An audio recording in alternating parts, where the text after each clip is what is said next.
Salem Witch Trials. Directions. Read the article below on the Salem Witch Trials and answer the questions on your paper. Puritan religion in the colonies. Religion was an important part of colonial life. Many colonists tried to lead virtuous lives based on their Christian faith, and children were brought up reading the Bible from cover to cover several times over. In New England, the sound of a drum or horn called the Puritans to worship on Sunday mornings. Captains of the watch made sure that everyone was a Sabbath keeper, which meant that they attended church on the Sabbath or the holy day, Sunday. Sometimes houses were searched to ensure that everyone was at the church service. Church services were held in the town meeting house, the most important building in the community that was used for all public gatherings. Inside were rows of wooden benches called pews and a pulpit, or a platform where the preacher or minister stood. A seating committee carefully assigned seats, with the best seats going to wealthy people, while colonists with less influence or less money sat farther away. Services could last as long as 5 hours in the morning. At midday, villagers would go to noon houses near the church to warm themselves by a fire, eat and socialize before returning to church for another long afternoon sermon or religious speech. Context: the crime of witchcraft in Western Europe.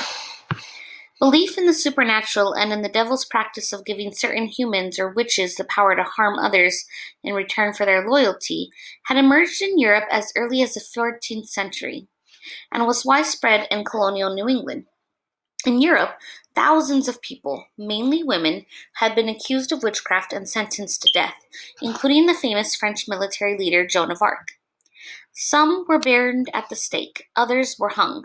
Some of the accused witches were given the water test, where they were thrown into a river or lake to see if they would drown. If they drowned, it proved their innocence, and if they managed to break free from the tide ropes and swim, they were accused of having the devil's help and put to death a different way. Question 1. How did the Puritans make sure that people attended church services on Sunday? Question 2. What were Puritan church services like? Question 3. How did accused witches get punished back in Europe?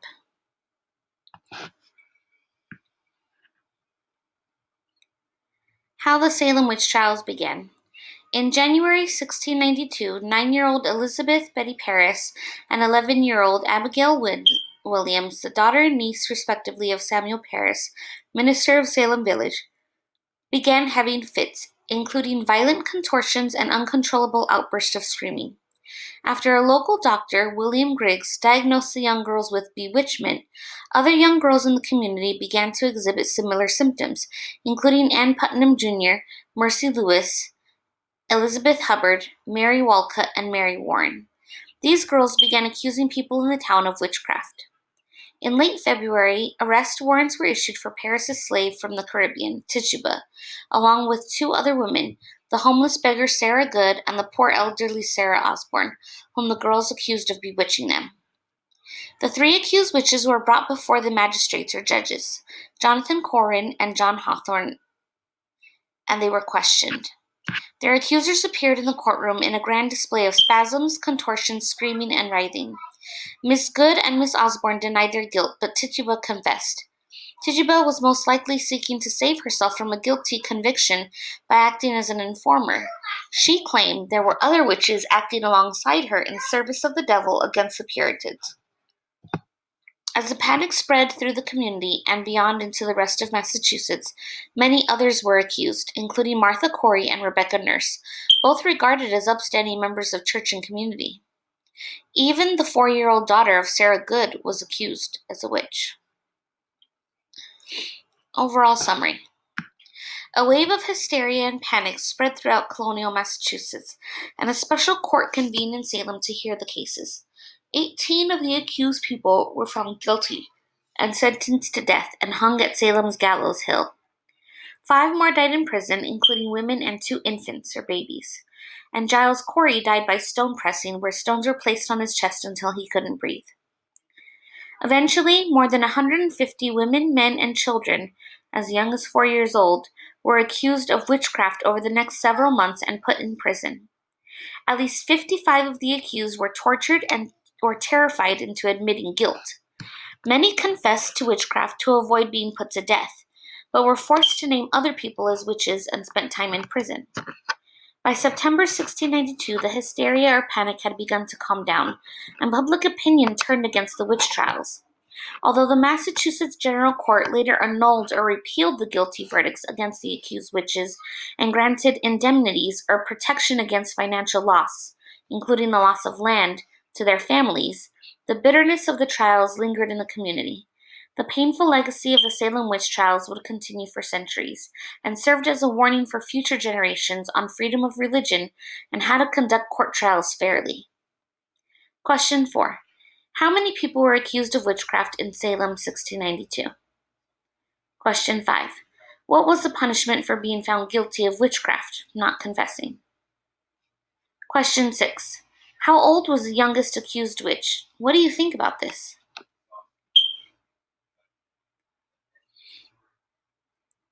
Salem's problems before the Salem witch trials. In addition to the belief in the supernatural, the harsh realities of life in the rural Puritan community of Salem Village at the time may have affected the villagers' state of mind. Some general problems Salem had before the witch trials include the after effects of a British war with France in the American colonies in 1689, a recent smallpox epidemic or outbreak, fears of attacks from neighboring Native American tribes, and a long-standing rivalry or competition between the more affluent or wealthy community of Salem town versus the poorer Salem village. Some historians even think the villagers had a contaminated supply of wheat that may have caused the first accuser's muscle spasms and fits. Amid these tensions, the Salem witch trials were fueled by residents' suspicions of and resentment toward their neighbors, as well as the fear of any outsiders and their deeply held Christian religious beliefs. Question 7. What were some of the problems that people in Salem Village and Salem Town were facing at the time of the witch trials that may have influenced how they handled the cases? Looking at patterns. Document A. Note. According to Paul Boyer in his book, The Enduring Vision, between 1661 and 1681, the people in the eastern half of Salem Village gained in wealth and political influence, and the people in the western half had farmed poorer land and lost political power. Question 8. Based on evidence in the map in Salem Village, 1692, Document A, what do you notice as a pattern between the accused witches, the W's on the map, and the ones accusing them, the A's on the map? Where did many of the accused witches, the W's, live in comparison to the accusers, or the A's on the map?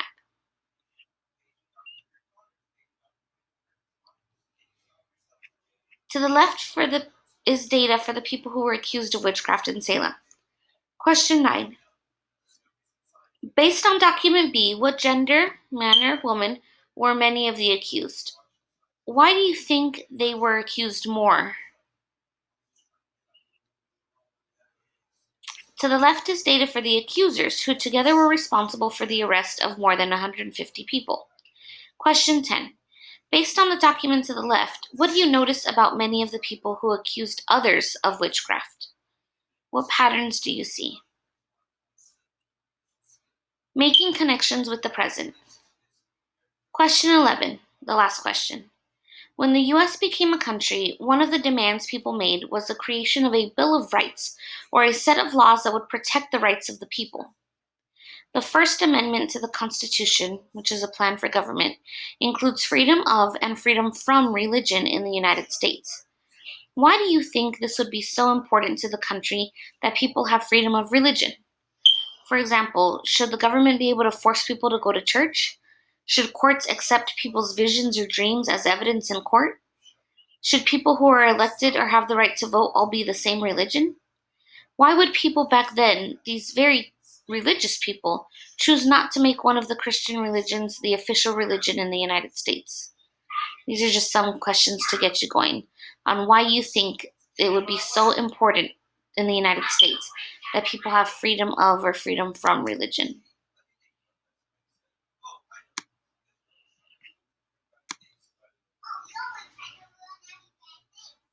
The rest of the reading is Just taking a look at extra information.